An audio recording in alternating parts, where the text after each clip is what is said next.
There is actually a waterfall, and the waterfall's on the beach. Somewhere in Manly, in Australia. Well, the tide is coming in. We have a beautiful waterfall, and maybe the reason the ocean levels are rising. As I tilt my camera here,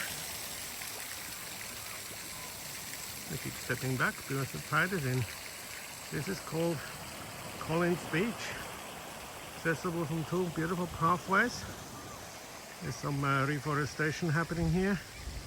Dogs are banned under fines of $5,500, so no dogs, no cats. And the second exit or access goes up the staircase here. Absolutely lovely. One could call it paradise.